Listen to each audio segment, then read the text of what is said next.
أشهد أن لا إله إلا الله وحده لا شريك له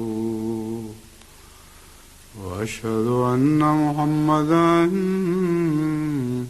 عبده ورسوله أما بعد فأعوذ بالله من الشيطان الرجيم بسم الله الرحمن الرحيم الحمد لله رب العالمين الرحمن الرحيم مالك يوم الدين إياك نعبد وإياك نستعين اهدنا الصراط المستقيم صراط الذين أنعمت عليهم غير المغضوب عليهم ولا الضالين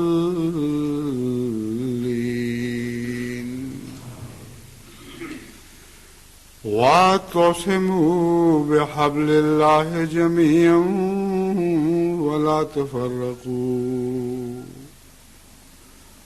واذكروا نعمة الله عليكم إذ كنتم أعداء فألف بين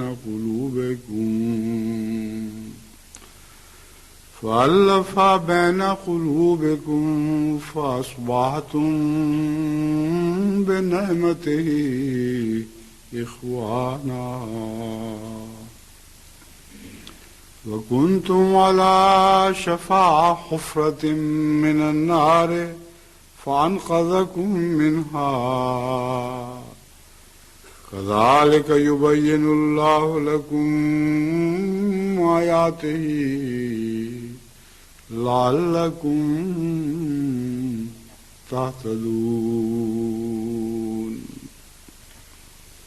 سورہ آل عمران آیت 104. اور تم سب کے سب اللہ کی رسی کو مضبوطی سے پکڑ لو اور پراگندہ مت ہو، اور اللہ کا احسان جو اس نے تم پر کیا ہے یاد کرو کہ جب تم ایک دوسرے کے دشمن تھے اس نے تمہارے دلوں میں الفت پیدا کر دی، جس کے نتیجے میں تم اس کے احسان سے بھائی بھائی بن گئے، اور تم آگ کے گڑھے کے کنارے پر تھے مگر اس نے تمہیں اس سے بچا لیا۔ اسی طرح اللہ تمہارے لیے اپنی آیات کو بیان کرتا ہے تاکہ تم ہدایت پاؤ۔ اس آیت کے تعلق میں حضرت صلی اللہ علیہ وآلہ وسلم کی ایک تشریح سے میں اس خطبے کا آغاز کر رہا ہوں۔ حضور اکرم صلی اللہ علیہ وآلہ وسلم نے اسی آیت کے تعلق میں کچھ باتیں بیان فرمائی ہیں۔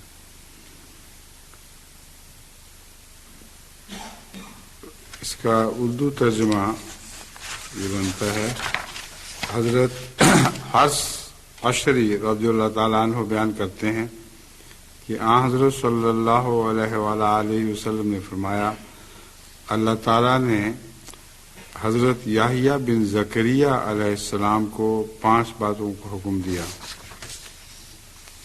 جہاں حضرت کا لفظ ترجمہ کرنے والے نے اپنی طرف سے لکھ لیا ہے، ورنہ حدیث کے الفاظ میں حضرت کا کوئی ذکر نہیں ملتا یہاں کہ حضرت لفظ رسول اللہ صلی اللہ علیہ وسلم نے استعمال فرمایا ہو۔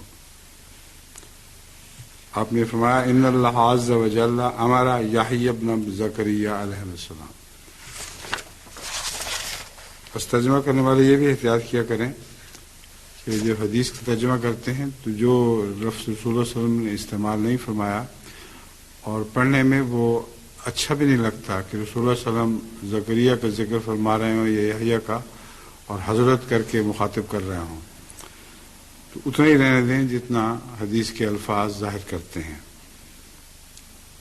چنانچہ فرمایا یحییٰ بن زکریا علیہ السلام کو 5 باتوں کو حکم دیا تھا، اور میں بھی تم کو ان 5 باتوں کو حکم دیتا ہوں جن کا اللہ تعالیٰ نے مجھے حکم دیا ہے۔ جو 5 باتیں ان کو اللہ تعالیٰ نے اذن کے طور پر بتائیں، دراصل وہی 5 باتیں ہیں جو تمام انبیاء کو بتائی جاتی ہیں، مگر خصوصیت کے ساتھ رسول اللہ صلی اللہ علیہ وآلہ وسلم نے کسی حکمت کے پیش نظر ان دونوں کا ذکر فرمایا ہے، اور اس تعلق میں اس آیت واعتصموا بحبل اللہ کی تشریح فرمائی ہے۔ میں بھی تم کو ان 5 باتوں کا حکم دیتا ہوں، مطلب ہے وہی 5 باتیں جو ان کو کہی گئی تھی، یا یہ مطلب بھی ہو سکتا ہے کہ میں بھی تمہیں ان کی طرح 5 ہی باتوں کا حکم دیتا ہوں، اور ضروری نہیں کہ وہی 5 باتیں ہوں۔ یہ معاملہ دونوں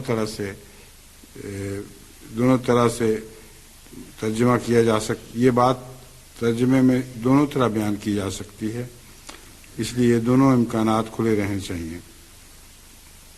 اول، جماعت کے ساتھ رہو، واعتصموا بحبل اللہ جمیعا، جماعت کے ساتھ رہو، امام وقت کی باتیں سنو۔ اب یہاں لفظ امام وقت جو ہے یہ میں دیکھوں تو اصل لفظوں میں ہے کہ نہیں۔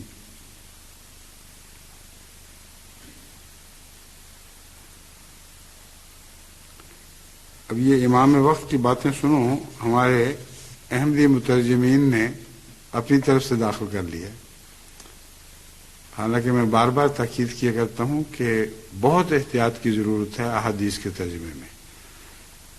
اس سے استنباط کرنے کا ہر ایک کو حق ہے کہ امام وقت کا استنباط ہو سکتا ہے، لیکن جو بات رسول اللہ صلی اللہ علیہ وآلہ وسلم نے نہیں فرمائی وہ تشریح کے طور پر رسول اللہ صلی اللہ علیہ وسلم کی طرف منسوب کرنا جائز نہیں ہے۔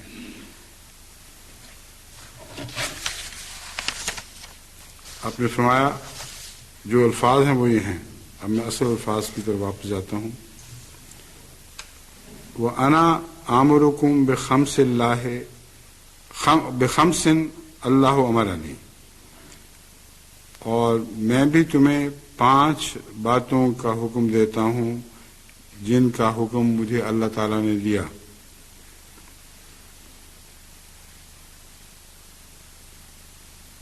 اللہ امرنی بہنا بالجماعت ہے، صرف یہ لفظ ہیں کہ جماعت کے ساتھ رہو، چمٹے رہو۔ وَالسَّمْعِ وَالطَّاعَةِ، اور سنو اور اطاعت کرو۔ یہ دین بناؤ اپنا کہ جماعت کے ساتھ چمٹے رہو اور سنو اور اطاعت کرو۔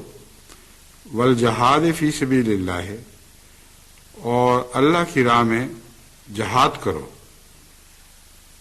فإنہ من خرج من الجماعت، بس وہ شخص جو جماعت سے نکل گیا،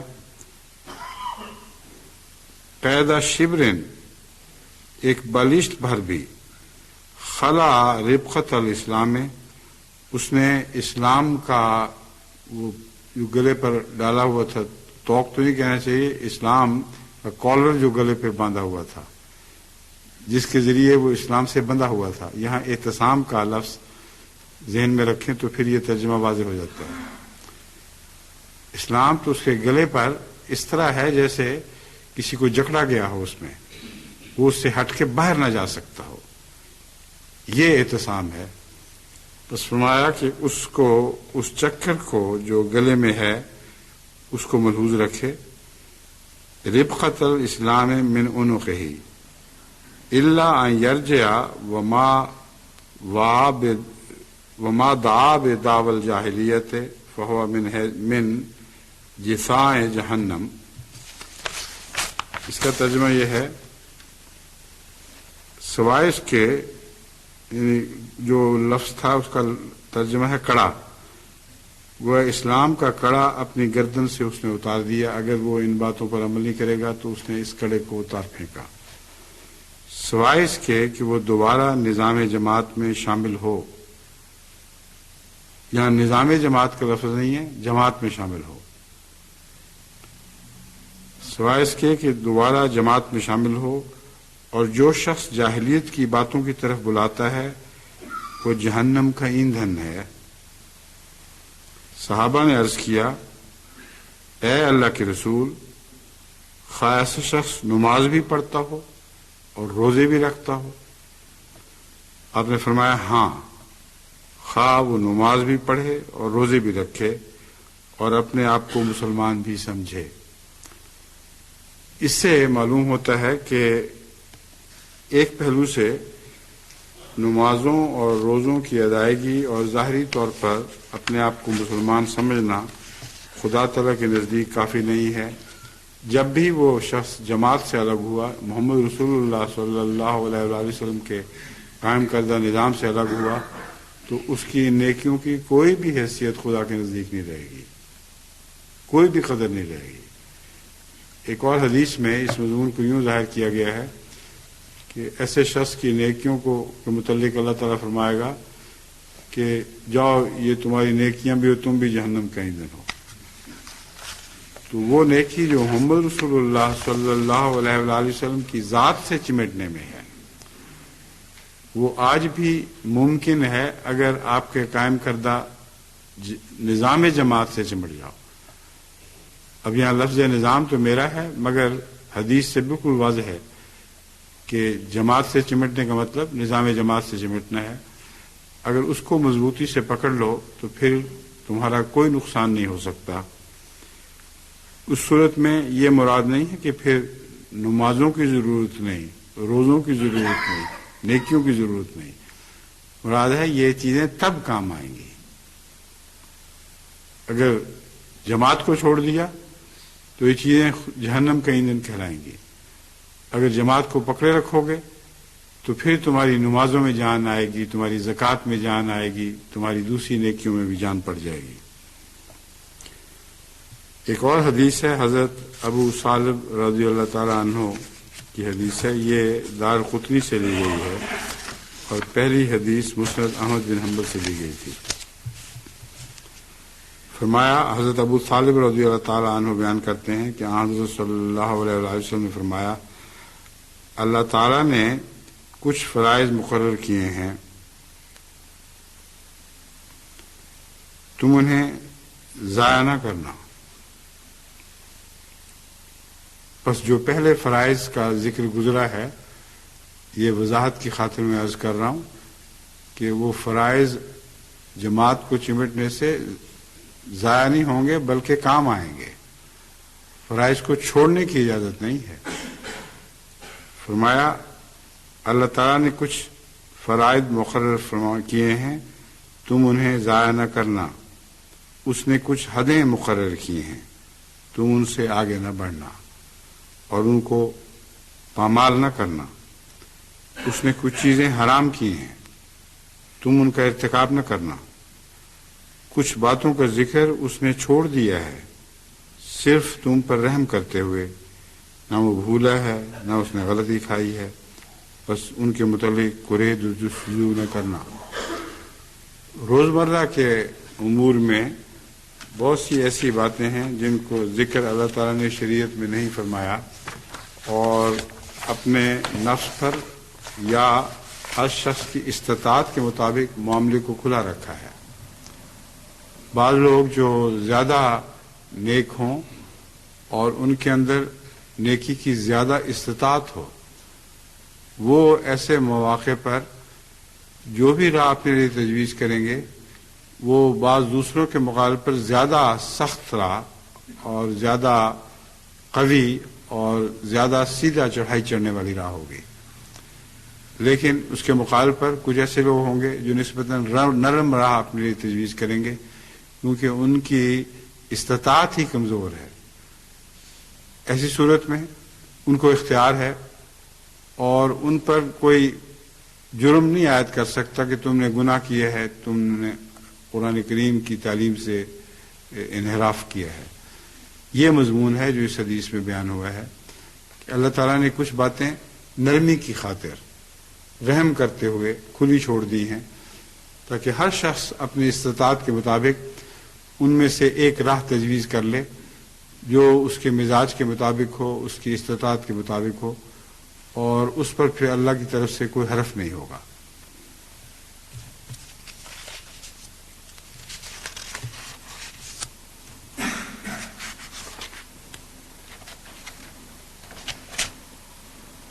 اب ایک اور حدیث اسی تعلق میں بیان کرنی چاہتا ہوں، وہ صحیح بخاری کتاب الاعتصام سے لی گئی ہے، جس کا ترجمہ یوں ہے: حضرت ابو بردہ اپنے والد حضرت ابو موسیٰ اشعری رضی اللہ تعالیٰ عنہ سے بیان کرتے ہیں، انہوں نے حضرت صلی اللہ علیہ وآلہ وسلم سے سنا، آپ نے فرمایا، میری اور اللہ نے جو مجھ کو دے کر بھیجا اس کی مثال اس شخص کی سی ہے جو ایک قوم کے پاس گیا اور کہنے لگا، میں نے دشمن کا لشکر اپنی دونوں آنکھوں سے دیکھا ہے اور میں واضح رنگ میں تم کو ڈرانے کے لیے آیا ہوں، بس تم اپنے تئیں بچاؤ۔ تب کچھ لوگوں نے اس کی بات مانی اور رات ہی رات اطمینان سے نکل کر چل دیے۔ اب یہ ایسا ہی قصہ ہے جیسے حضرت لوط کا معاملہ تھا، آپ نے اپنی قوم کو ڈرایا تھا، کچھ لوگ تھے جنہوں نے بات مانی اور رات ہی رات وہ اس بستی سے روانہ ہو گئے، اور باقی سب قوم نے اس تنبیہ کو حقیر جانا، کوئی حیثیت نہ دی۔ تب کچھ لوگوں نے تو اس کی بات مانی اور رات ہی رات اطمینان سے نکل کر چل دیے، کچھ لوگوں نے کہا یہ جھوٹا معلوم ہوتا ہے اور اپنے ٹھکانوں ہی پر پڑے رہو۔ وہ اپنے ٹھکانوں ہی پر پڑے رہے، آخر صبح سویرے دشمن کا لشکر ان پر آ پڑا، ان کو تباہ و برباد کر دیا۔ اب دشمن کا لشکر سے مراد حضرت صلی اللہ علیہ وآلہ وسلم کے تعلق میں تو یہ بنے گا کہ جیسے حضور صلی اللہ علیہ وسلم نے تنبیہ فرمائی تھی کہ میں لشکر کو دیکھ رہا ہوں، اور وہ لشکر لوگوں کو دکھائی نہیں دے رہا تھا، مگر وہ الہی فوج تھی، فرشتوں کا لشکر تھا، جس کا قرآن کریم میں کئی جگہ ذکر ملتا ہے۔ بس جب بھی دشمن تباہ ہوا، حضرت صلی اللہ علیہ وآلہ وسلم نے جس لشکر کو دیکھا تھا وہی لشکر اترا ہے، اور وہ فرشتوں کا لشکر تھا، ورنہ مسلمان صحابہ میں جو آپ کی معیت میں لڑ رہے تھے ان میں یہ حیثیت ہی کہاں تھی، بیچاروں میں یہ طاقت کہاں تھی کہ بڑے طاقتور دشمن کو زیر کر دیں، جن کے مقابلے پر وہ کچھ بھی حیثیت نہیں رکھتے تھے۔ بس حضور صلی اللہ علیہ وآلہ وسلم جس لشکر کی بات کر رہے ہیں وہ دراصل فرشتوں کا لشکر ہے، جس کے وعدے قرآن کریم میں بار بار دیے گئے، اور وہی خدا تعالیٰ کے منشا کو دنیا میں جاری کرتے ہیں۔ لوط کی قوم میں بھی اسی قسم کا معاملہ ہوا تھا، وہ فرشتے عذاب لانے کے لیے، عذاب دینے کے لیے آئے، مگر انہوں نے عذاب کے لیے دوسرا رنگ اختیار کیا، پتھراؤ کیا، جبکہ رسول اللہ صلی اللہ علیہ وسلم کے زمانے میں عذاب دینے کا ایک اور رنگ اختیار فرمایا گیا۔ بہرحال اللہ تعالیٰ ان باتوں کو ضرور سچا کرتا ہے، یہ ہو نہیں سکتا کہ تنبیہ دینے والے گزر جائیں اور ان کی باتوں کو کلیتاً قوم نظر انداز کر دے، اور پھر الہی لشکروں کے ذریعے یا جن لشکروں کے ذریعے سزا دینا خدا کے منظور ہو ان کے ذریعے ان کو سزا نہ دی جائے۔ بس یہی مثال ہے ان لوگوں کی جنہوں نے میری اطاعت کی اور اس کی جو میں لے کر آیا ہوں، اور ان لوگوں کی جنہوں نے میری اطاعت نہ کی اور جو حکم لے کر آیا ہوں اس کو جھٹلایا، ان کی بھی اسی کے اندر مثال ہے۔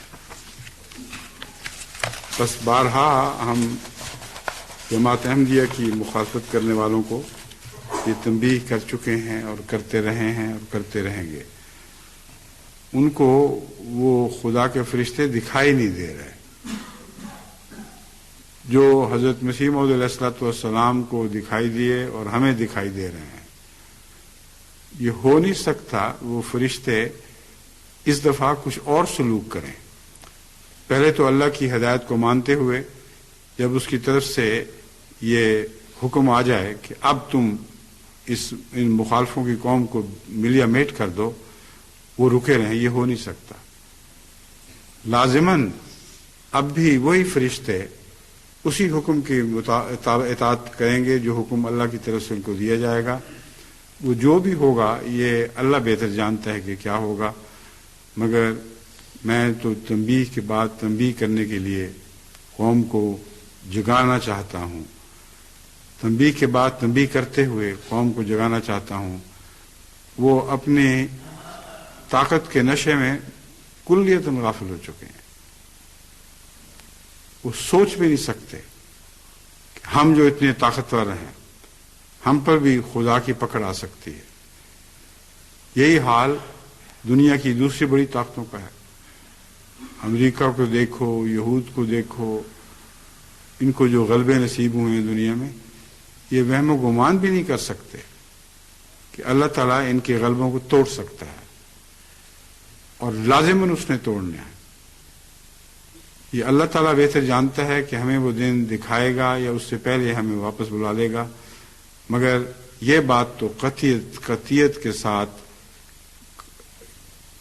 قابل یقین ہے، یعنی یقین کریں اس امر پر، ایک لمحہ کے لیے بھی اس میں شک نہ کریں کہ اللہ تعالیٰ کی یہ انذار کے وعدے ان خدا بننے والوں کے خلاف بھی ضرور پورے ہوں گے۔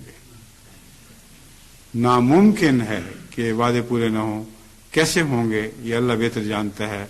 ہم ان کو دیکھیں یا دیکھنے سے پہلے خدا تعالیٰ ہمیں واپس بلا لے، یہ اس کی مرضی ہے، ہر طرح سے ہم راضی ہیں، مگر یہ وعدے تو ٹل نہیں سکتے، کوئی دنیا کی طاقت نہیں ہے جو ان وعدوں کو ٹال سکے۔ حضرت مسیح موعود علیہ الصلوۃ والسلام نے اسی مضمون کو ایک اور آیت کے حوالے سے پیش فرمایا ہے، جو ہے کتب اللہ لأغلبن انا ورسلی۔ اللہ نے فرض کر لیا ہے اپنے اوپر، لکھ رکھا ہے اپنے اوپر کہ میں اور میرے رسول ضرور غالب آئیں گے۔ اس تحدی کے بعد کون سوچ سکتا ہے کہ اللہ اور اس کے رسول غالب نہ آئیں؟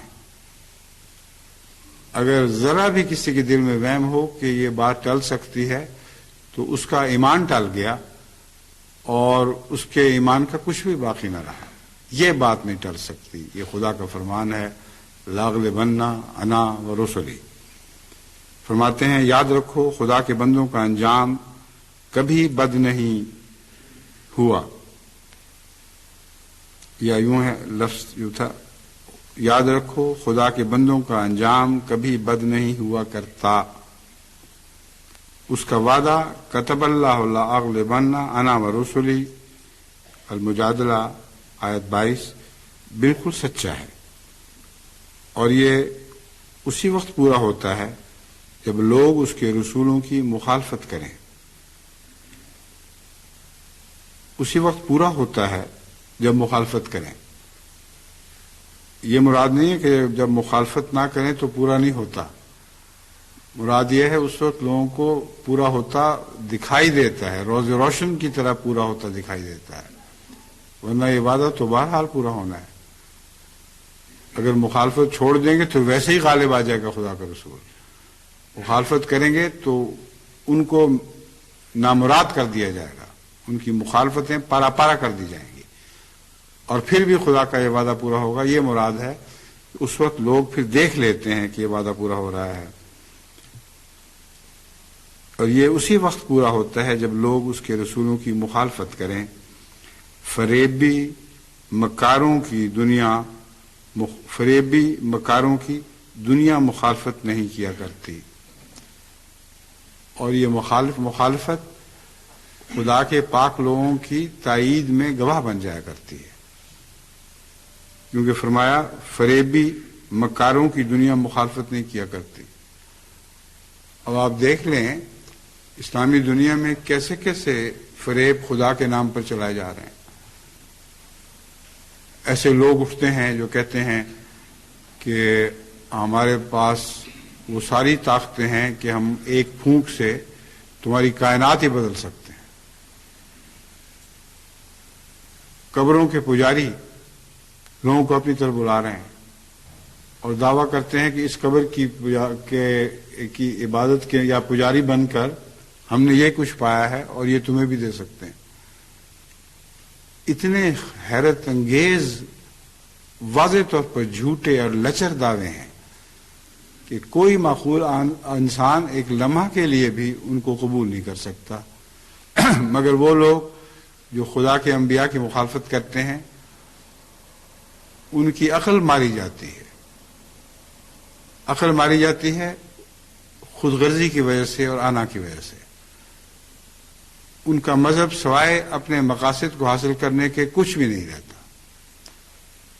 بس جب دنیا کے اسباب سے وہ اپنے مقاصد حاصل نہیں کر سکتے تو ان جھوٹے پیروں فقیروں کی طرف ان قبروں کے مجاوروں کی طرف دوڑتے ہیں اور کہتے ہیں شاید ان کے ذریعے ہمارے پلے ہماری مرادیں آ جائیں یا ہماری مرادیں ہمارے پلے میں ڈال دی جائیں. یہ نہیں ہو سکتا، یہ ناممکن ہے، کیونکہ خدا کے برگزیدوں کی مخالفت کے بعد انہوں نے اپنے بھلائی کے سارے راستے منقطع کر دیے ہوتے ہیں. اور مخالفت اسی کی کرتے ہیں جو خدا کا برگزیدہ ہو. جو برگزیدہ نہ ہو اس کی مخالفت نہیں کرتے، بلکہ اس کی جوتیاں اٹھاتے، اس کے قدم چاٹتے کہ کسی طرح ان کی منہ مانگے مرادیں پوری ہو جائیں. سچے کے ساتھ ایک بڑے طوفان کے بعد لوگ ملا کرتے ہیں. فرمایا سچے کے ساتھ طوفان آتے ہیں، ان طوفانوں سے گزر کر، ان طوفانوں کے سارے مصائب اور تھپیڑے برداشت کرتے ہوئے ان سے نکل کر جو سچوں کے پاس پہنچے انہی کی مرادیں پوری ہوتی ہیں، انہی کو خدا میرا کرتا ہے. اس لیے فرمایا کہ اے جماعت اس بات سے گھبرانا نہیں، تمہاری خاطر خدا تعالیٰ نے یہ نظام بنایا ہے تاکہ تم میں سے پاک اور صاف اور ستھرے الگ ہو جائیں اور جھوٹے اور دنیا دار اور دنیا پرست اور انانیت کے پجاری تم سے بالکل جدا ہو جائیں.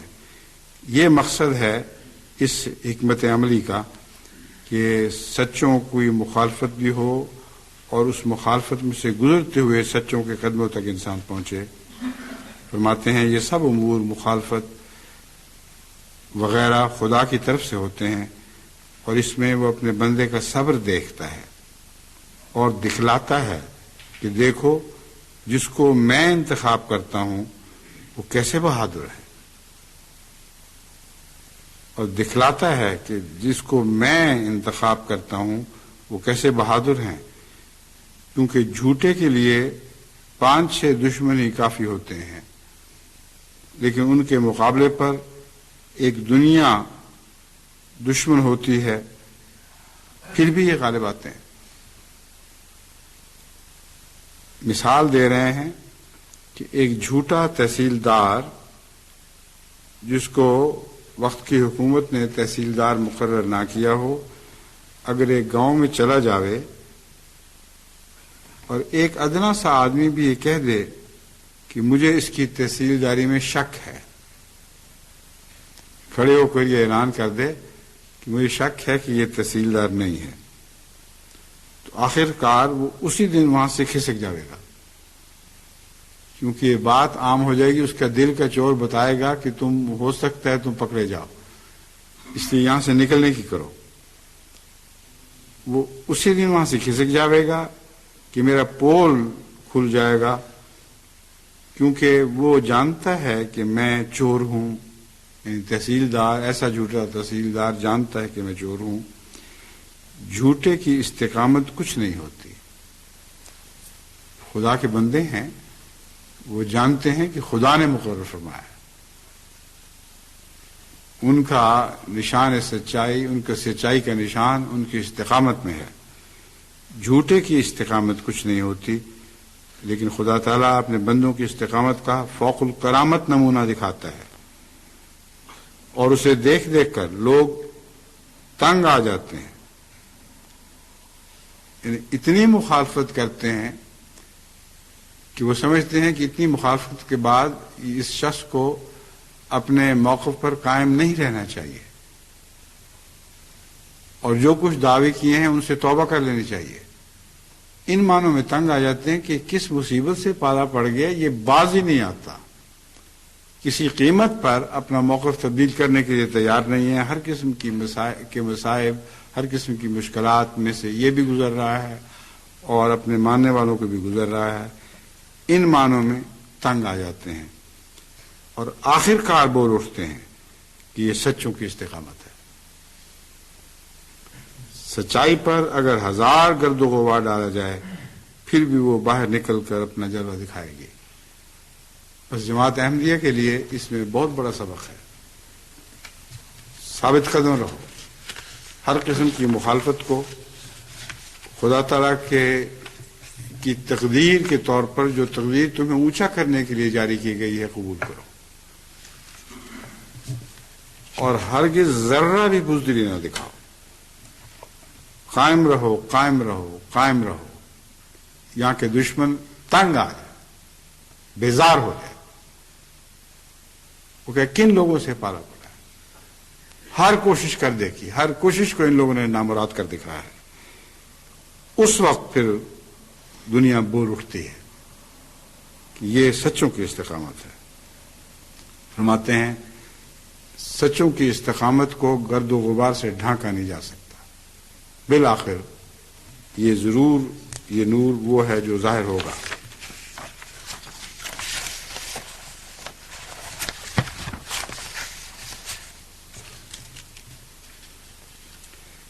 اس کے لیے کچھ گریہ وزاری بھی کرنی پڑتی ہے، عاجزی اور انکساری سے خدا کے حضور جھکنا پڑتا ہے۔ اس سلسلے میں حضرت اقدس مسیح موعود علیہ الصلوۃ والسلام کی بعض نصائح میں آپ کے سامنے رکھتا ہوں۔ فرمایا خدا تعالیٰ کی یہ عادت ہرگز نہیں ہے کہ اس کے حضور عاجزی سے گر پڑے، کہ جو اس کے حضور عاجزی سے گر پڑے وہ اسے خائب و خاسر کرے اور ذلت کی موت دے دے۔ جو اس کی طرف آتا ہے وہ کبھی ضائع نہیں ہوتا۔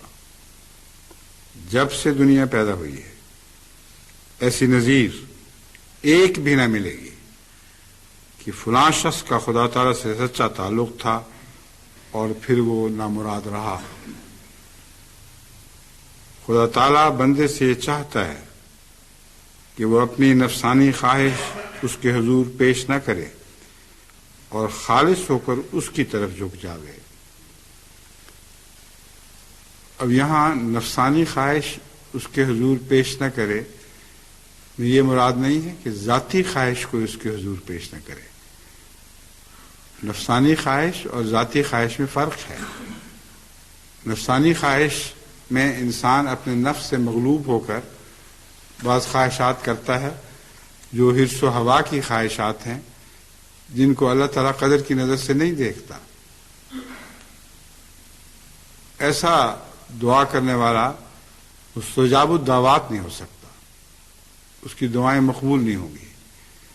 بس وہ شخص جس کی دعائیں مقبول ہوتی ہوں اس کے متعلق یہ بات بھی قطعی ہے کہ اس نے جو مانگا ہے، خواہ جوتی کا تسمہ بھی مانگا ہو، اور نفسانی خواہش کی وجہ سے نہیں، ایک ذاتی ضرورت کی طرح کی وجہ سے، ایک بندے کی حیثیت سے جو عاجز بشر ہے وہ خدا سے ہی مانگے گا، اور کس سے مانگے گا، مگر نفسانی خواہش کے مطابق نہیں۔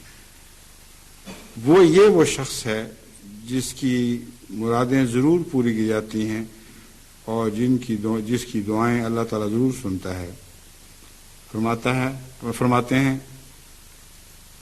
اور خالص ہو کر اس کی طرف جھک جاوے، جو اس طرح جھکتا ہے اسے کوئی تکلیف نہیں ہوتی اور ہر ایک مشکل سے خود بخود اس کے واسطے راہ نکل آتی ہے۔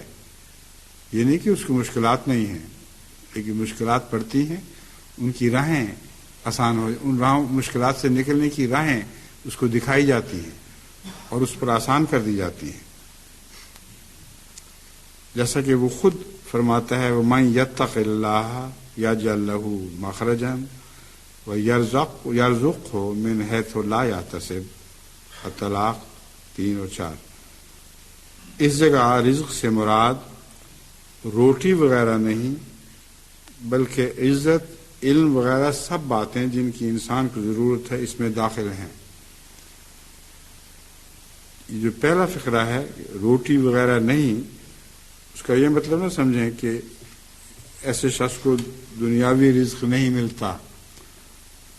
مراد یہ ہے کہ اول مراد وہ رزق ہے جو اللہ کی طرف سے آتا ہے، اس میں علوم کا رزق، ذہن کی روشنی کا رزق، دل کے کشادہ ہونے کا رزق، جو خدا کے نور کی خاطر کشادہ کیا جاتا ہے اسے زیادہ سے زیادہ سما سکے، یہ سارے رزق اسے ملتے ہیں، جن کے ساتھ ان کے پیچھے پیچھے دنیاوی رزق بھی اس کو ملتا ہے۔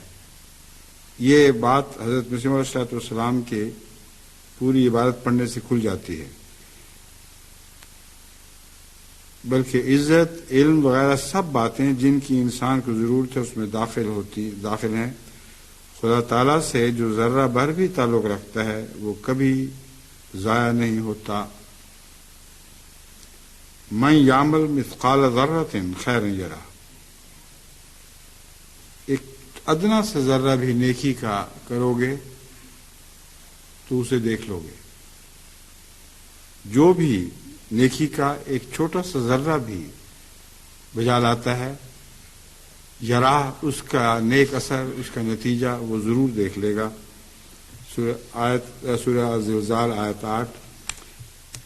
اس کی تشریح میں حضرت مسیح موعود علیہ السلام فرماتے ہیں ہمارے ملک ہندوستان میں نظام الدین صاحب اور قطب الدین صاحب اولیاء اللہ کی جو عزت کی جاتی ہے وہ اسی لیے ہے کہ خدا تعالیٰ سے ان کا سچا تعلق تھا، اور اگر یہ نہ ہوتا تو تمام انسانوں کی طرح وہ بھی زمینوں میں ہل چلاتے، معمولی کام کرتے، مگر خدا تعالیٰ کے سچے تعلق کی وجہ سے لوگ ان کی مٹی کی بھی عزت کرتے ہیں۔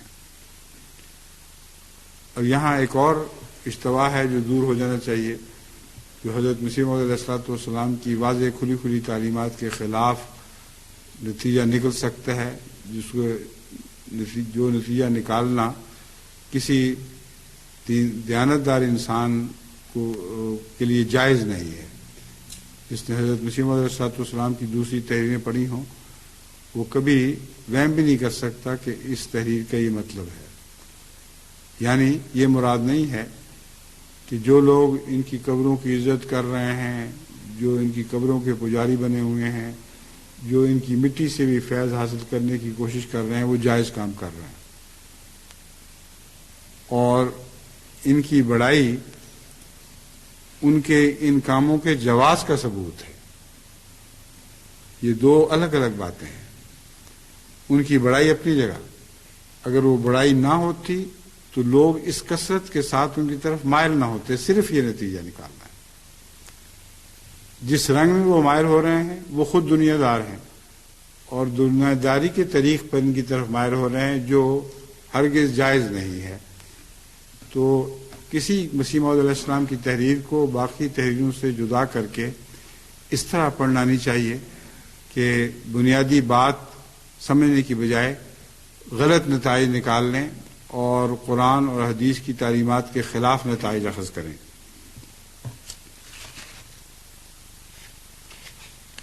مگر خدا تعالیٰ کے سچے تعلق کی وجہ سے لوگ ان کی مٹی کی بھی عزت کرتے ہیں۔ خدا تعالیٰ سے تعلق سچا تھا، اس لیے اللہ تعالیٰ نے دلوں کو اس طرف مائل کر دیا، اور وہ ان کی مٹی کی بھی عزت کرتے ہیں۔ مگر ان کی عزت کرنے کے طریق کیا ہیں یہ الگ بات ہے، کہ وہ ناجائز طور پر وہ عزت کرتے ہیں یا جائز طور پر دینی مقاصد کی خاطر عزت کرتے ہیں۔ اور ایسے بھی ہیں جو دینی مقاصد کی خاطر بھی عزت کرتے ہیں۔ حضرت مسیح موعود علیہ السلام کی قبر کی مٹی کو بھی لوگ پیار سے دیکھ رہے ہوتے ہیں۔ وہ جو سچے ہیں ان کے ذہن میں شرک کا ایک شائبہ تک نہیں ہوتا، وہ وہم و گمان بھی نہیں کر سکتے کہ اس مٹی تلے دبا ہوا انسان خدائی طاقتیں رکھتا ہے اور ہمیں کچھ دے سکتا ہے۔ وہ عزت کرتے ہیں کہ اس لیے کہ یہ شخص خدا کی خاطر مٹی ہو گیا تھا، بس اس کی مٹی سے بھی اللہ کی محبت کی خوشبو آتی ہے، وہ ندا اٹھتی ہے جو اس کے دل سے اٹھا کرتی تھی۔ بس دیکھیں مٹی کی عزت کرنے اور مٹی کی عزت کرنے میں کتنا فرق ہے۔ بس اگر اس پہلو سے اس تحریر کو سمجھے تو بالکل جائز اور 100% درست ہے کہ خدا کے برگزیدہ لوگوں کی قبروں کی مٹی کی بھی عزت کی جاتی ہے، ان سے بھی پیار کیا جاتا ہے۔ یہ وجہ نہیں کہ وہ مٹی ان کو کچھ دے گی، بلکہ اس لیے کہ وہ شخص خدا کی خاطر مٹی ہو گیا تھا۔ فرماتے ہیں خدا تعالیٰ اپنے بندوں کا حامی ہو جاتا ہے، دشمن چاہتے ہیں کہ ان کو نیست و نابود کریں، مگر وہ روز بروز ترقی پاتے ہیں اور اپنے دشمنوں پر غالب آتے جاتے ہیں، جیسا کہ اس کا وعدہ ہے کتب اللہ لاغلبن انا ورسلی، یعنی خدا تعالیٰ نے لکھ دیا ہے کہ میں اور میرے رسول ضرور غالب رہیں گے۔ اول جب انسان خدا تعالیٰ سے تعلق شروع کرتا ہے تو سب کی نظروں میں حقیر اور ذلیل ہوتا ہے، مگر جوں وہ تعلقات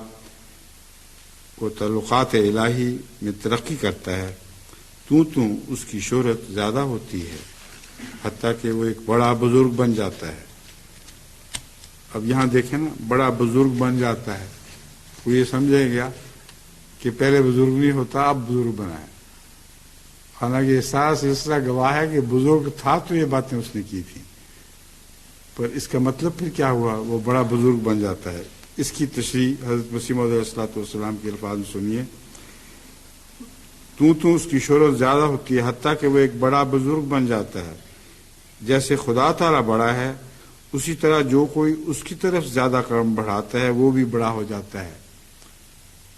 یہ مراد نہیں جو اس بندے کی طرف بڑھاتا ہے قدم، بلکہ جو خدا کی طرف قدم بڑھاتا ہے، کیونکہ وہ بزرگ ہے، اس لیے جو خدا کی طرف قدم بڑھاتا ہے وہ خدا کی بزرگی کے معنوں میں بزرگ ہو جاتا ہے۔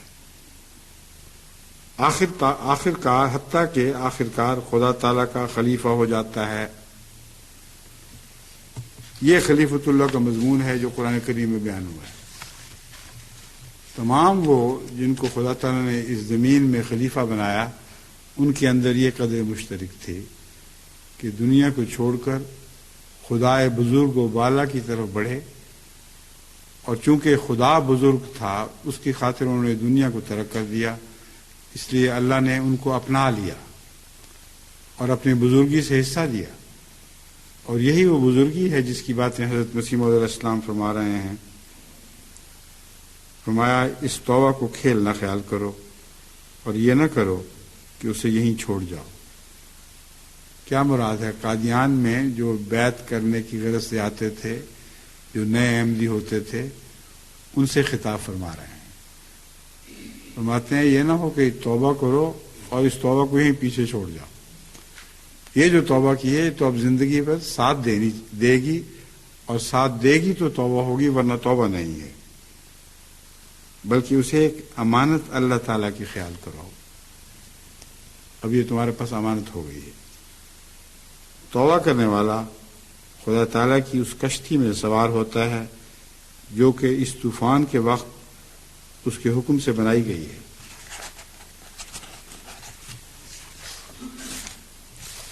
اس نے مجھے فرمایا ہے وصنع الفلک، یعنی کشتی بنا، اور پھر یہ بھی فرمایا ہے ان الذین یبایعونک انما یبایعون اللہ ید اللہ فوق ایدیہم،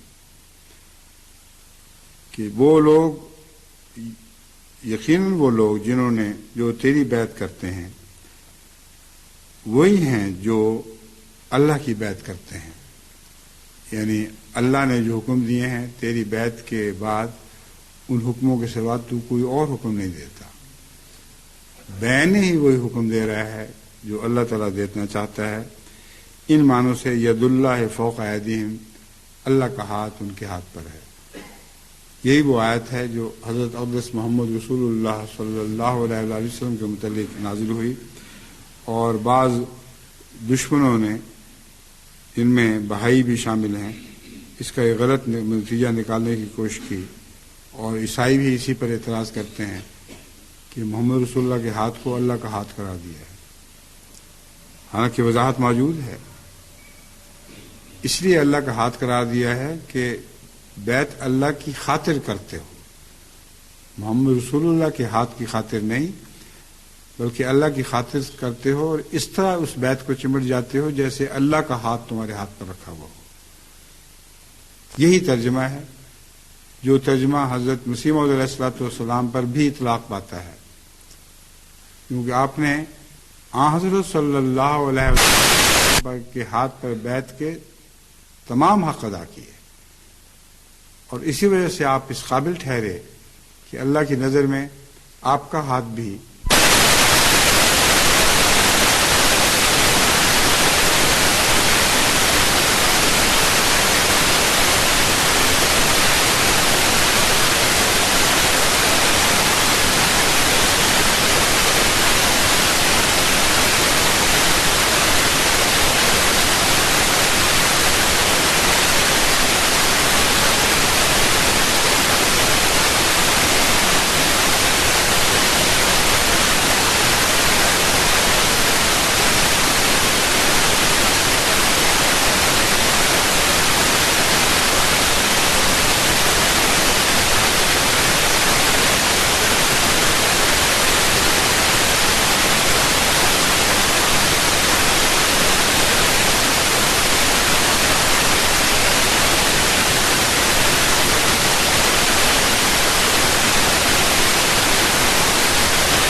کا لفظاً جماعت عالمگیر نے اپنے حق میں پورا ہوتے دیکھا ہے۔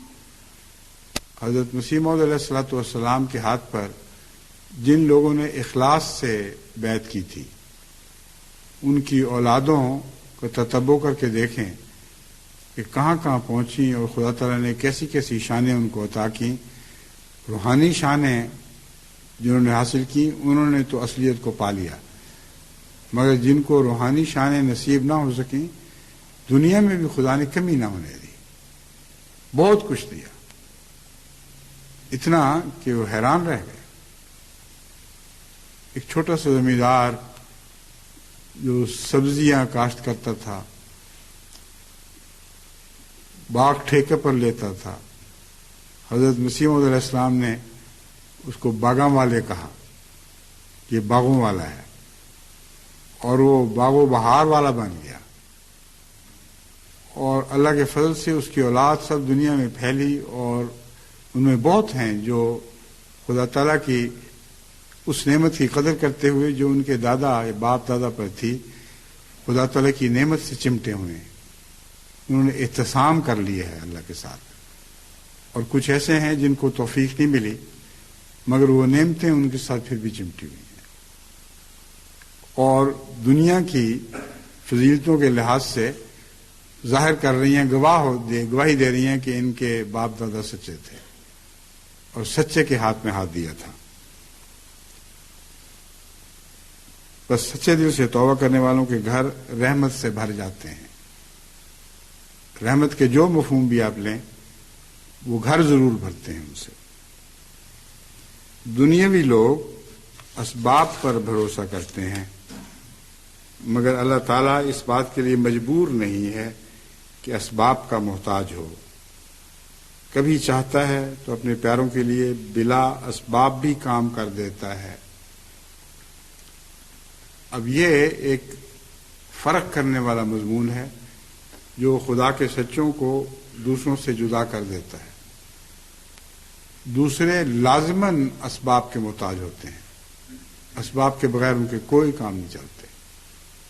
یہ الگ بات ہے کہ اسباب اختیار کرنے کے باوجود بھی بہت کام نہیں چلتے، دھکے کھاتے پھرتے ہیں، اسباب کی پیروی کرتے چلے جاتے ہیں، مگر اسباب اختیار کرنے کے باوجود، بظاہر ان کا حق ادا کرنے کے باوجود بھی ان کے کام نہیں بنتے۔ مگر خدا کے وہ سچے ہیں جن کے ہاں اسباب کی کوئی محتاجی نہیں ہوتی،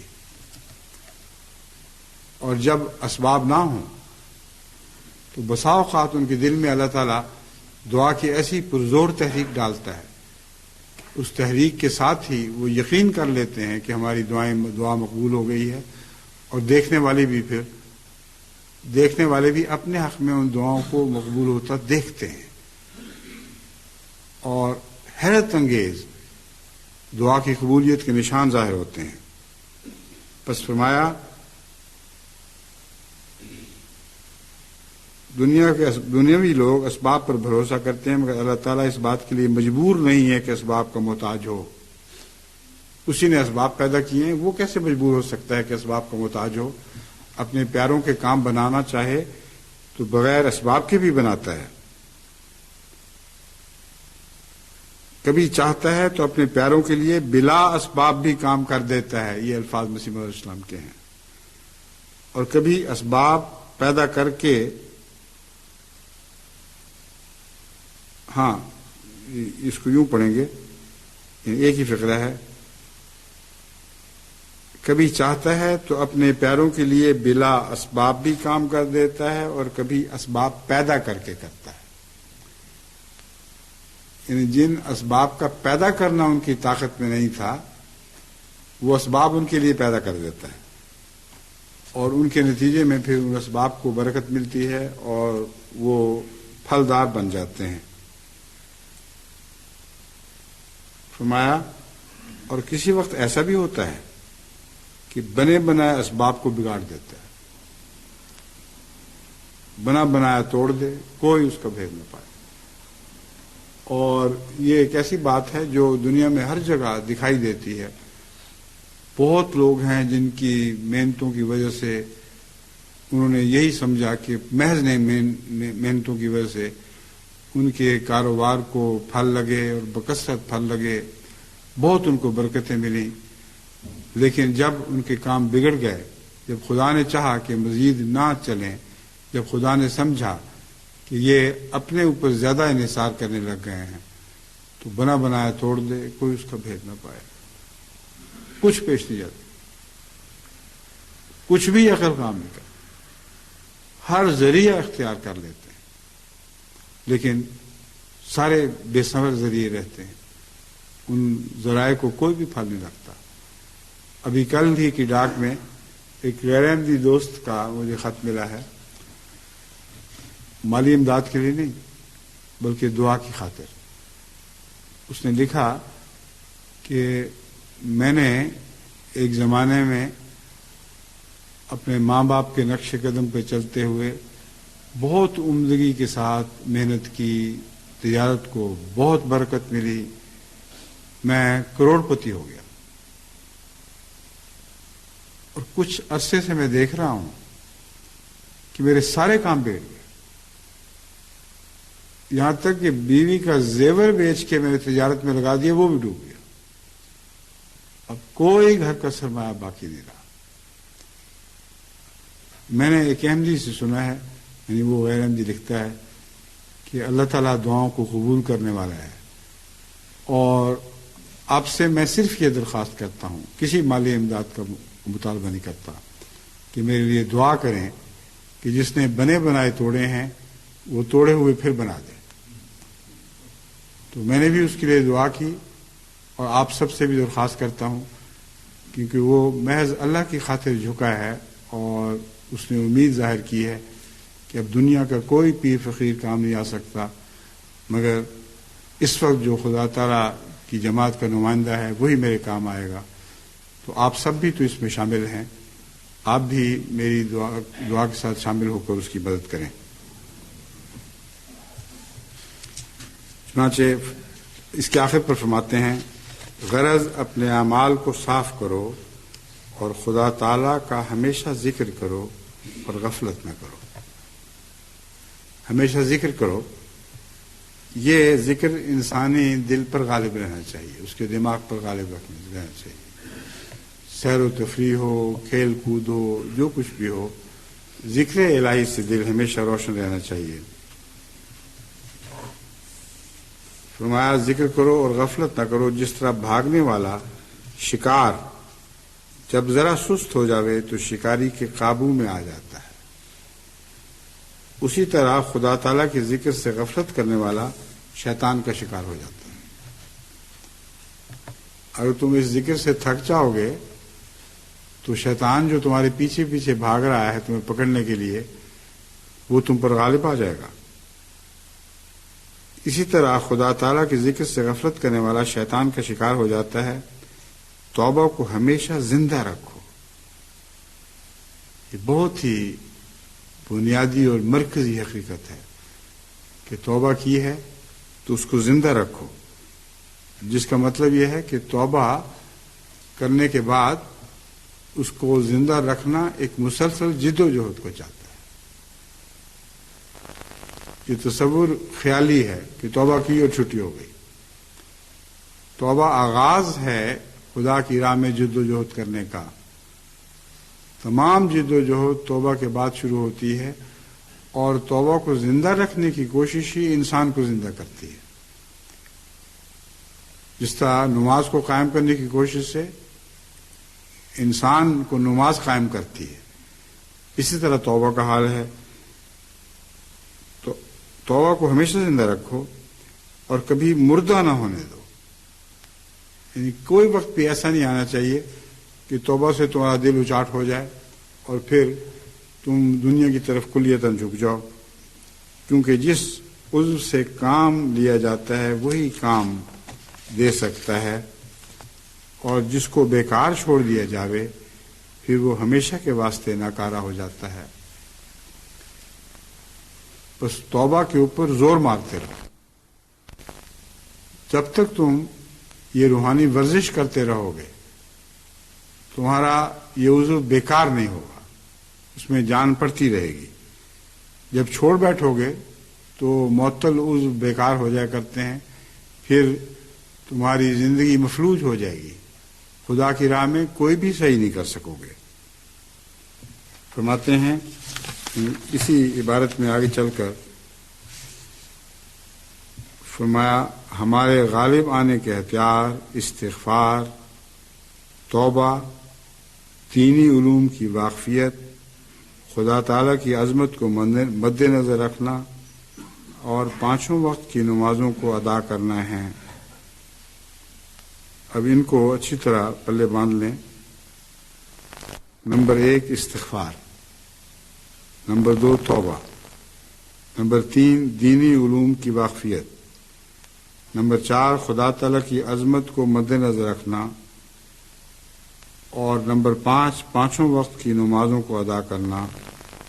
یہ 5 ہی باتیں ہیں جو بنیادی طور پر پہلے بھی بیان کی جاتی رہی انبیاء کی طرف سے، اور رسول اللہ صلی اللہ علیہ وآلہ وسلم نے بھی، جیسا کہ میں نے حدیث میں ذکر کیا، حدیث پیش کی تھی، 5 ہی باتوں کو حکم دیا ہے۔ یہی وہ 5 باتیں ہیں۔ نماز دعا کی قبولیت کی کنجی ہے۔ سب دعائیں، سب تمنائیں نماز سے مل سکتی ہیں۔ جب نماز پڑھو تو اس میں دعا کرو اور غفلت نہ کرو، اور ہر ایک بدی سے خواہ وہ حقوق الہی کے متعلق ہو خواہ حقوق العباد کے متعلق ہو، بچو۔ البدر صفحہ 106 107 24 اپریل 1903۔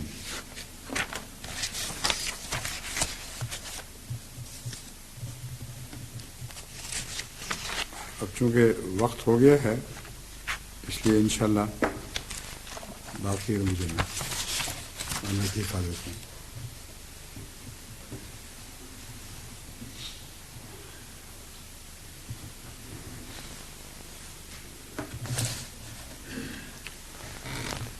الحمد لله نحمده ونستعينه ونستغفره ونؤمن به ونتوكل عليه ونعوذ بالله من شرور أنفسنا ومن سيئات أعمالنا من يهده الله فلا مضل له ومن يضلل فلا هادي له ونشهد أن لا إله إلا الله وحده لا شريك له ونشهد أن محمدا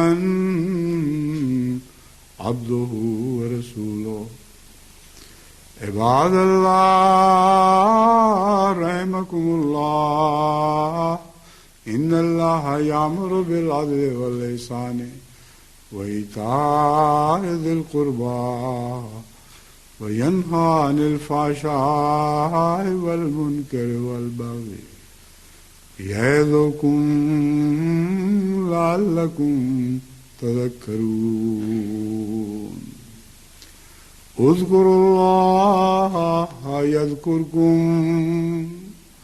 وادعوه يستجب لكم ولذكر الله أكبر